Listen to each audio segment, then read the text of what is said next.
Gostaríamos de pedir para que quem queira ouvir o áudio original, ou seja, apenas a Carol falando em inglês e qualquer pessoa que fale em português, que coloque no off, embaixo, para quem está no notebook ou no computador, lá embaixo tem tipo um globinho com language ou idioma, e aí pode clicar lá como off, ou então português, para quem quiser ouvir a tradução em português. Quem tiver com o celular, clicando na tela, aparecem as opções embaixo, ou já pode aparecer direto o símbolo do globinho para tradução, ou então clicando naquele mais ou more para poder clicar no globinho de tradução. Espero que todos tenham conseguido. Todo mundo conseguiu entender? E a partir de...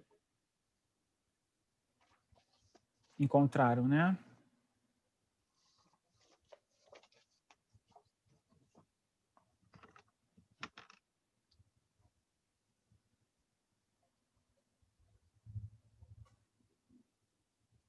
Podemos? Alguém que gostaria de ouvir a tradução e não ouviu o Lucas falando agora, por favor, levante a mão também ou escreva no chat.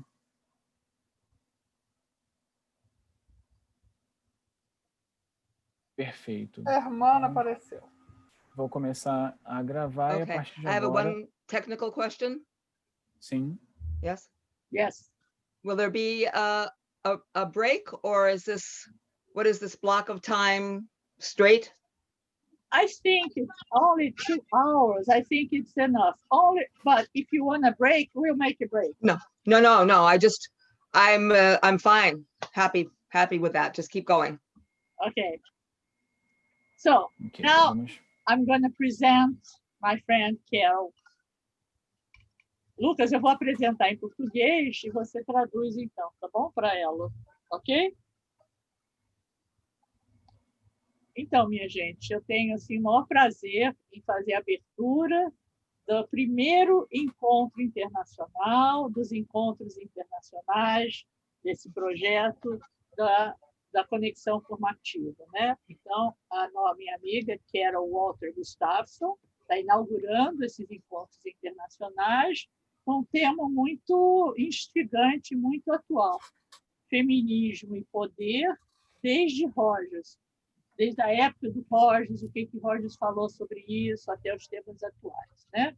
Então, além disso, ela vai também contemplar os temas de grupo, reconsideração de gênero, pensamento dualística, né? Explorar todo o espaço teórico da pós-modernidade, né? O que significa falar dos estudos feministas centrados no cliente, pesquisa qualitativa também, né?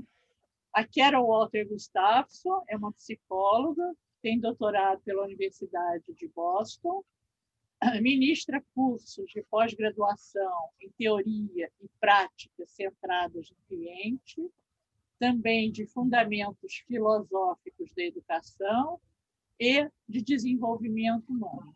Ela mantém um consultório de psicoterapia. I know. Ela tem proferido palestras e cursos em vários programas no México, no Reino Unido e no Brasil, além de escrever vários capítulos e artigos para livros e revistas científicas. Desde 2011, Carol co-facilita os famosos workshops Going Global, que são feitos no Reino Unido, na Itália, Estados Unidos, e recentemente em plataformas online. Então, essa é a nossa conferencista e a palavra está dada para ela. Now it's your turn, Carol. Well, thank you for the introduction, Marcia, dear friend. And thank you to you and Andre and the translators for creating this just very exciting program. I'm very sure that this will be a real contribution to understanding the world, and the way that we understand it is so radically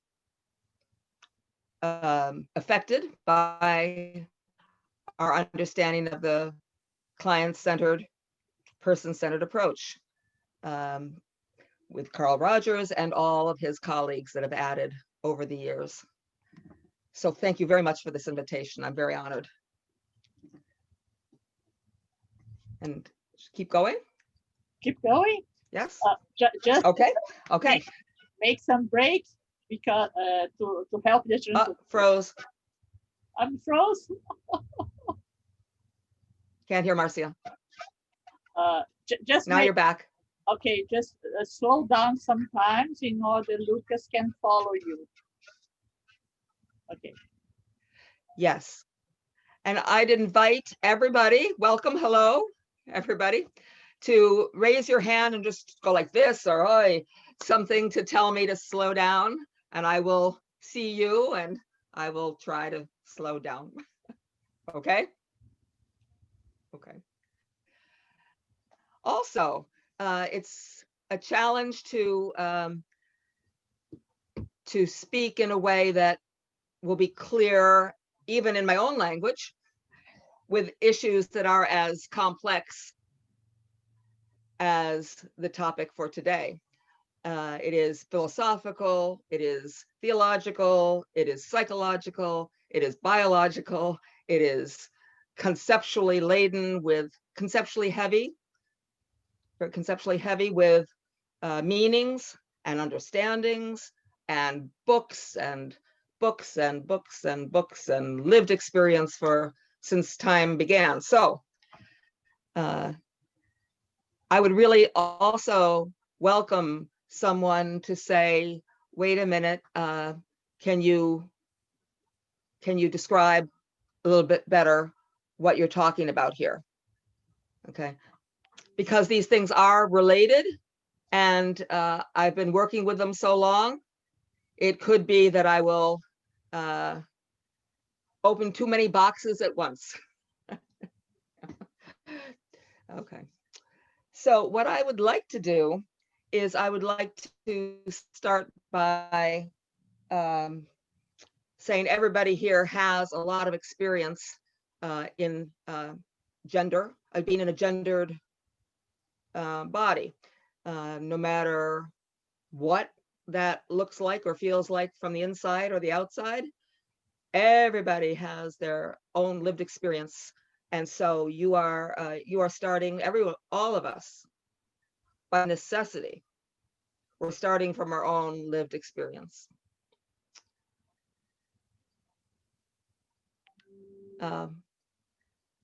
We also are starting with the theories that we've been given, and I say given because they have obviously changed over from very early times to recorded history, and a lot of our recorded work, our master works, our scholarly works, were religious texts.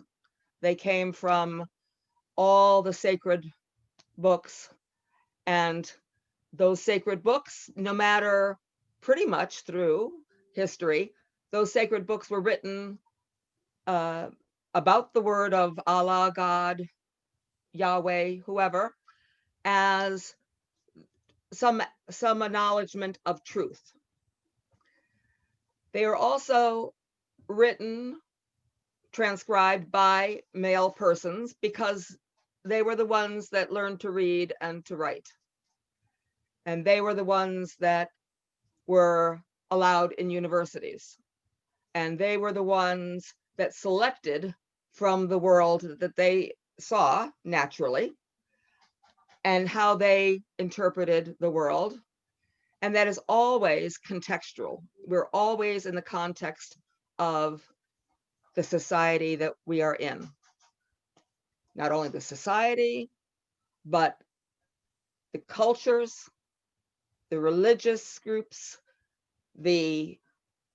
every possible way that we are influenced, we are from birth on. That's just how it is. So some of those original biological facts have shaped our brains. So our brain shape started with very lizard-like functions, to eat, to get warmth, to avoid danger, to have a device to defend yourself, and to go out and explore. And that going into the world and then retreating from the world, protecting yourself, going out and adventurous, just like a toddler, just like a small child does when they're becoming able to stand on their own and walk. They go forward and then they get scared and they come back. And this is human existence. And we have our brain stem to thank for that. Then over time, we have developed more brain powers, more parts become more active. And by now, a lot of us do know that the prefrontal cortex is running the show, meaning telling us how to act and live and work. However, it never is true that the brain stem isn't also working. Right. So while we may have extremely wonderful cognitive theories, we are also very affected by our gut response, our fear response, our need for connection, our need for food, our basic needs. So we are impossibly complicated, for starters. That's the baseline. That's the beginning for me.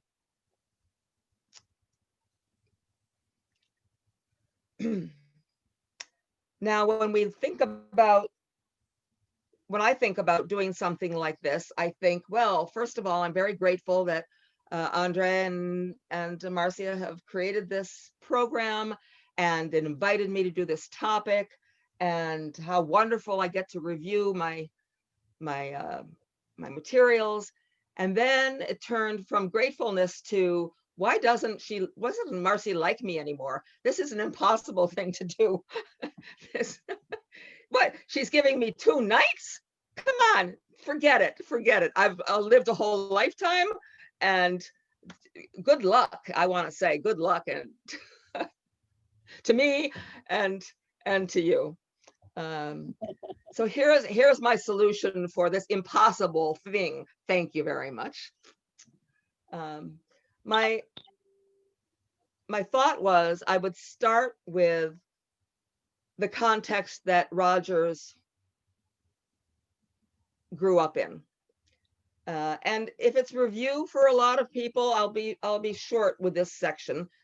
I will be short with a lot of sections. So his context was growing up on a farm, having the chores, having the jobs that farm children get, very small area that he lived in, and very religious and very conservative religious family. And he would, by nature, have to adopt all of those understandings about the world and God and himself and being male and being female. Of course, there's no other choice. That's his context, that's his history.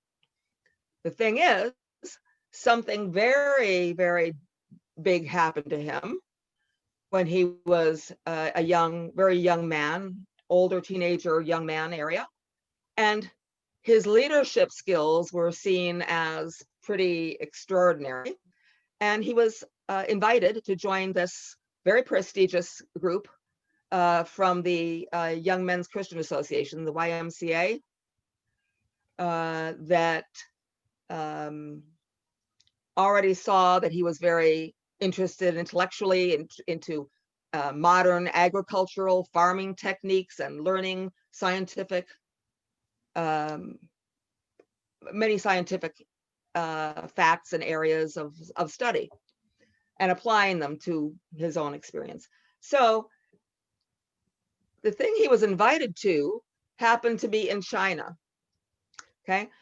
And when you're living on a farm in the middle of the USA and a young man, and there are no emails and there are no texting or Instagram, no Snapchat, no airplanes really to speak of, you get to China by ocean voyage.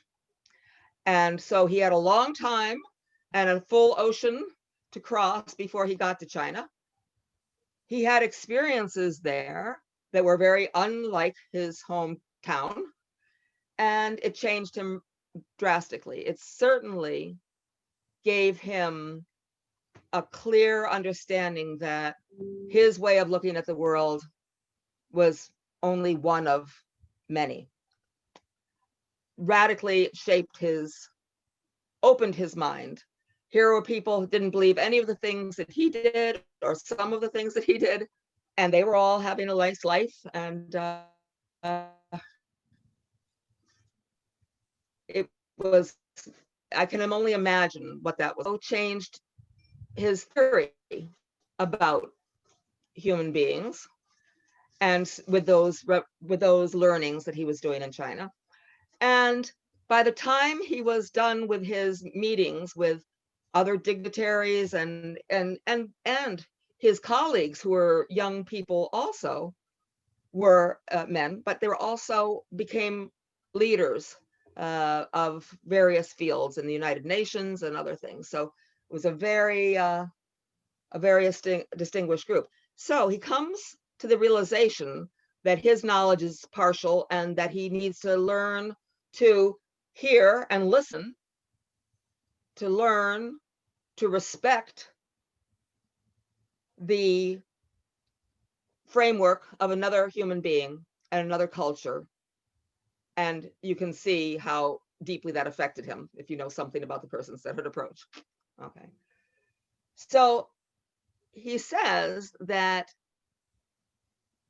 it was really a very fortunate thing that he had to come back by ocean voyage. You know, they took many trips by train in China, and he had all that time to think, to write in his journals, which he did all the time, and to come, you know, to write, to talk, to have all-night sessions talking to people, clarifying his ideas, changing his ideas, opening to his ideas. And he said, also, I benefited very much from all that travel time, and also the fact that I was cut off. All my communication with my parents and my family and my church were cut off. So I could form my strength of my ideas. And I had that independence, that time out, where I could consolidate. I could make more firm and more refined my own thinking. He said, if I had gotten on a plane or had been emailing them all the time, they would have been telling me, that's wrong. God doesn't love you that way. You're doing this wrong. You know, he could have been very much had a battle to form his own ideas, but he had that space. And by the time he came home, he was a changed person. And while he could respect his upbringing and respect his parents and respect his family and his upbringing, he was different, and he could live out that difference, which is very important. Then he thinks he's going to go to seminary, and he goes to New York to Union Theological Seminary, and he finds out that he's walking into a context. Now, this new context for him is New York City, that, you know, in the main busy areas of New York.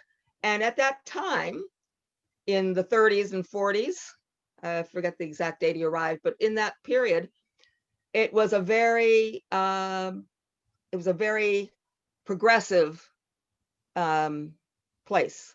The ideas of trusting the person, of sharing a power, all the things that we come to identify with progressive, enlightened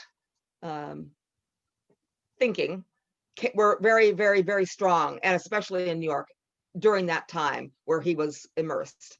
And I just want to make sure that in the progressive is a word that translates well enough in Portuguese. And yeah, does it?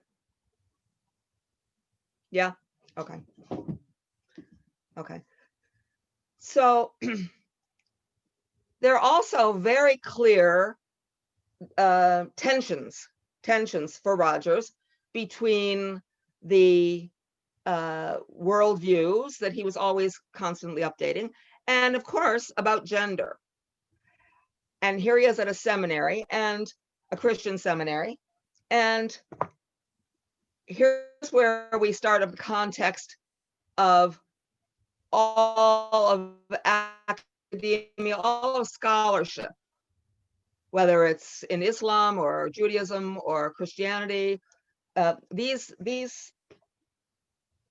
systems have all shared a characteristic, which can be, you can get a sort of overview quickly by reading in Christian texts in the Bible. For a man, it is the image and glory of God, but for a woman, it is the glory of the man. For the man is not of the woman, but the woman of the man. Neither was the man created for the woman, no, but the woman for the man. And that is from New Testament, that's from Corinthians, 1 Corinthians, okay? So there's that ethos. Then there's the Quran. Men are superior to women on account of the qualities that God has given them preeminence. God has chosen that they are preeminent. That's God. So we're done. Just the same as in Christianity.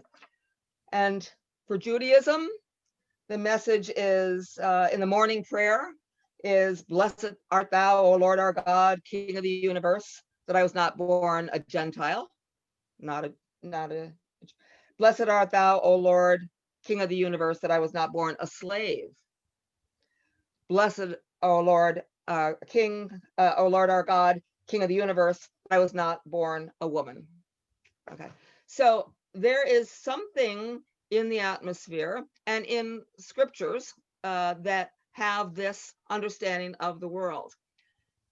This is a uber context. It's sort of like a big holder context, a big field in which everything else plays out.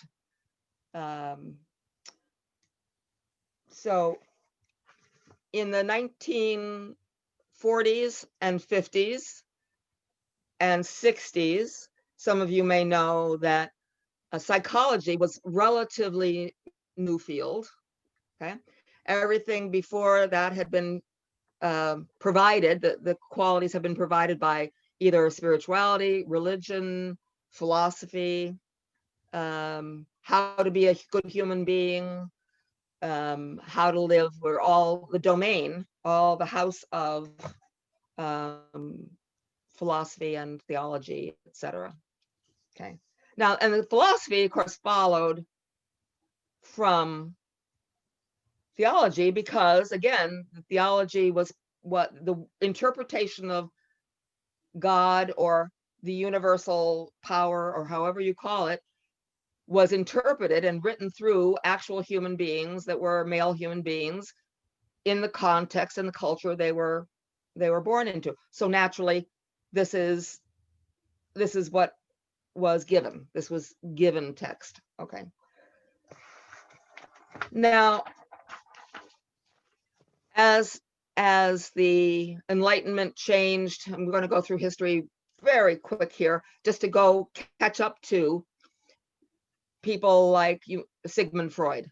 So we have the growth of the psychological universe with Freud, who was, of course, a doctor and a neurologist, and who had a very solid grasp that if there was a personality disorder, if someone was crazy, if someone was hysterical, or whatever the label was, it was because there was something chemically, well, something biologically going on, something was broken, something needed to be fixed, etc. And his work was to see more accurately than anybody else and explain more accurately how that psychology, how the body created biological determinism. So we have the body is telling you it's the what we learn about eating and drinking and using, having excrement leave, what we do is all based on the body. So we talk about the anal period, or the vocal, the various body parts have to correspond to why we're doing what we're doing. Okay. And of course, why we're doing what we're doing in our biology is determined, of course, by the person taking care of you. And of course, the person taking care of you is a female, because that is your mother. And the mother is toilet training you correctly or incorrectly. The mother is making you neurotic or not neurotic. The mother is making you autistic, whatever. And then the father comes in later to give values and to give direction and to admire and tell the woman, the girl, that she is going to grow up to be desired. And that's a very strong positive that men are to contribute there. So he's working in this way, and he's got his theory very nicely underway, and he's in Vienna, and he is working away, and it's a phone call, not phone call. He gets a letter from this guy in France who says, Sigmund, you've got to come down here. You've got to come down to where I'm working. You've got to see this. He said, I've got a paralyzed person who's not paralyzed. And of course, Sigmund Freud goes down to meet what's going on. And this man is called Mesmer. You may know the word mesmerizing, hypnotizing. So this man had a patient in the hospital who was paralyzed, he couldn't move his arm.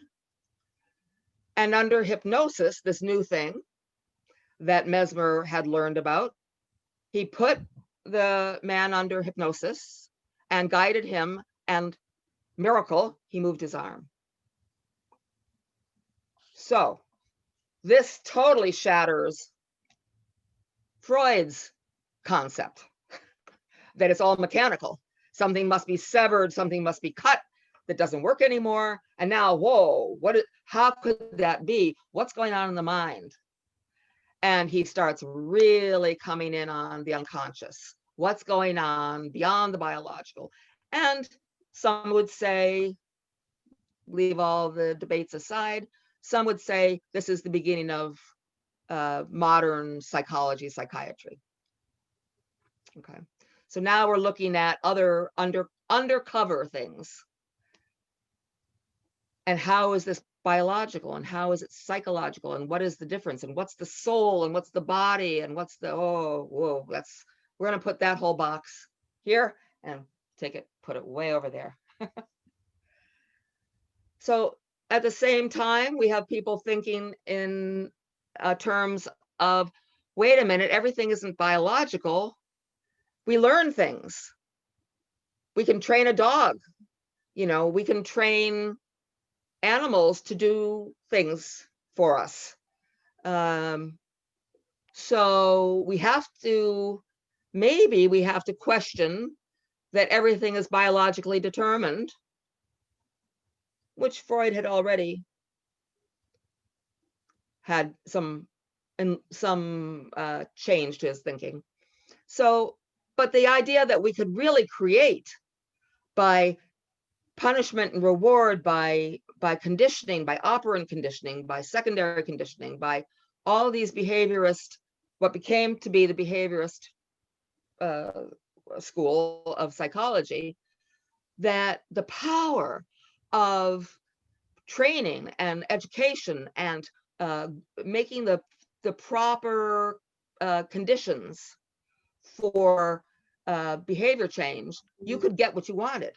As a matter of fact, one of the leading proponents of behaviorism, Skinner, said, I could take any human on the planet and train them to be a science expert or an artist or whatever. Okay, so he had his very huge influence. And as a matter of fact, that influence in the United States has been felt almost entirely, in education, in the American system, in the US system, has been really taken over by the behaviorist schools from way back. As soon as there was a learning component that you could train and teach these children, like you could train rats to run in a maze or pigeons to get rewards, then okay, now we know how to teach children. So we're going to teach children this way. Okay. So as this was going on, where's Carl Rogers? He's in New York City, and everybody there is saying, no. That's not the only thing happening. It's the relationship between the person and another person. The qualities are extremely strong.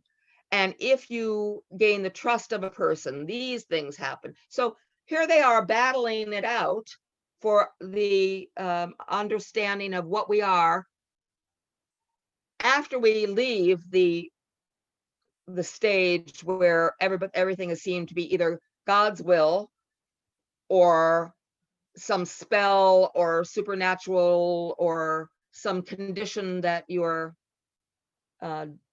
given, a given fixed, unchangeable thing. Now we have a couple of ideas competing about how we change, actually, and how we grow. And what's fascinating to me, and I don't know if it's true in Brazil or other countries, I've talked to some people from around the world. In the United States, they have taken all the language of the behaviorists, but they do not do the things the behaviorists do. So they've taken the worst aspects of it, in my opinion. I taught teachers for 25 years, taken all the worst little pieces of the behaviorist theory, and implemented them as if it were the whole theory. So for this example, every student I ever had in 25 years always said, well, if a student is misbehaving, you have to punish them. You have to reward them with something. You have to punish them with something. And punishment is the best way, because then they won't want to do it again. And I would ask my students how well that worked. And they'd say, no, but that's what you have to do. And then I would go to the book and I would get Skinner's book and I would open it to the page that says, punishment is the worst way to change behavior. Chapter 4, I think it's chapter 4. The worst way to change behavior is punishment. So they thought the idea was good, but they didn't read the book, like a lot of things. So here we are back up to the 50s and 60s and 70s. And I'm growing up in the 50s, 60s. Now I'm to think about what I wanted to do as an adult person. And all of the options that I thought I had, I reasoned it this way. Somewhere early, late childhood, early adolescence, I reasoned it this way. Well, I don't like cutting frogs open and doing those things. So I can't be a nurse. And I'm not very good at typing. So I can't be a secretary. So, and I'm going to be more than a mother. So I'm going to be a teacher. Okay. That was my reasoning, my young reasoning. And because those are the things you can do.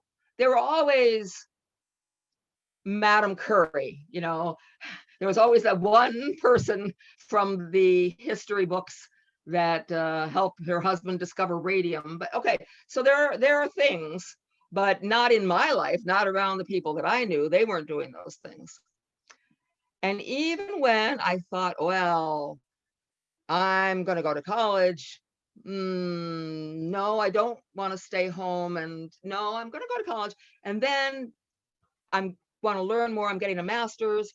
And then, well, this is just the beginning of the fun. I'm going to go for a friend from our department at Boston University. And we were talking and we said, yeah, I really think we want to change the world.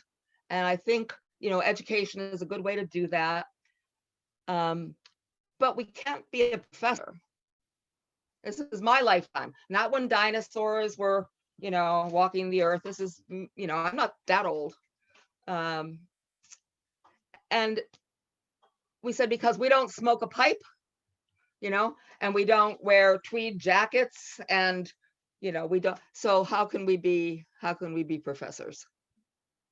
And luckily, the first professor I had was a woman. Connie Seidner was her name, and she was really pivotal in me understanding the opportunity was open. And this is the point. This is the truth with learning, whether you see it's behaviorist or humanistic. The idea that you could be affected by the relationships you have, the conditions that surround you.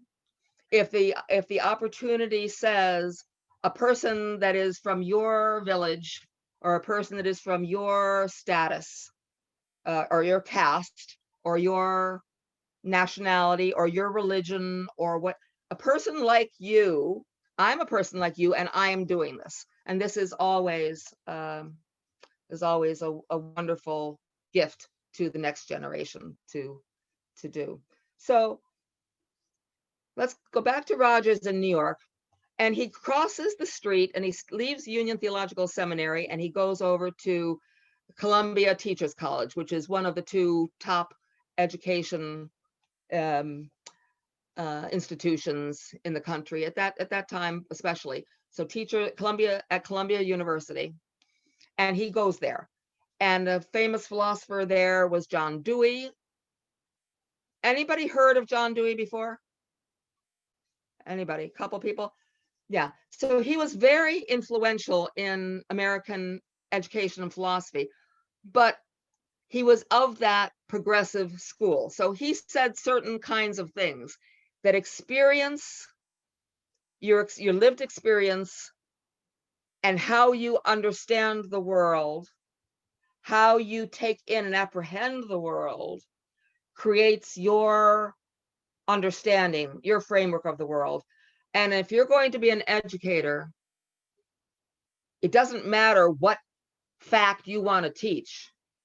If you don't understand how that person's mind, how their cognition, how their emotions, how their culture, if you don't understand how they are coming to this information, forget it, you're done. Because what you will be doing is just talking at somebody. Okay. All you'll be doing is giving advice. And we know how well people take advice. If people took advice very well from all of these religions in the world, everyone would do good and love God and walk with each other. Everybody would be fine. There, we wouldn't be crazy. We wouldn't be alcoholic. We wouldn't be drug users. We wouldn't be murderers because that advice to live a good life. And somehow, between the theory and the practice, we live in that. So Rogers has always been part of this, what the Western Europeans have also named the phenomenological philosophy in the world, that you have to start with the internal apparatus, the blueprint, the schema. If you've read Piaget, the schema, the way that the person sees the world, if you understand that and can listen to that respectfully. Now, what does that sound like? Are we in the category here? We're in unconditional positive regard. We're in empathy, and we're in accurate empathic understanding.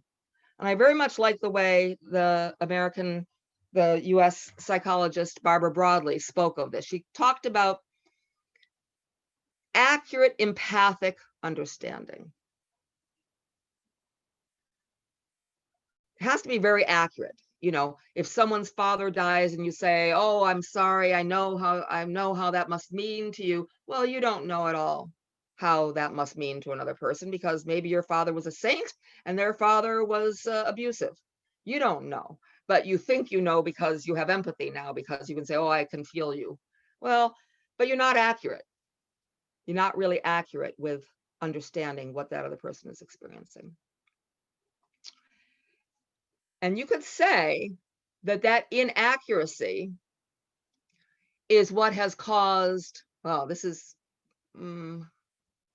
maybe this has caused a huge, well, it has caused a huge problem in the world. I'm going to say it's the root of gender problems.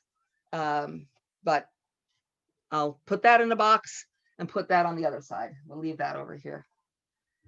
Because what we're talking about is accurate understanding of what it is to be a man, what it is to be a woman, what it is to be trans, whatever you are, what are you? You're in some way engendered. And that has been a blueprint in some way for how your life has gone. Anybody disagree with that? We can be very different. We can rebel against it. We can have many attitudes toward it, but it is that context. And this is what I said I was going to do at the beginning. I'm going to bring this first context of what we're walking into. And this is the context that humanistic psychology walked into. Okay. And the context in psychology, I'm going to move on to the next section here. So, okay. The next section is, what was the psychological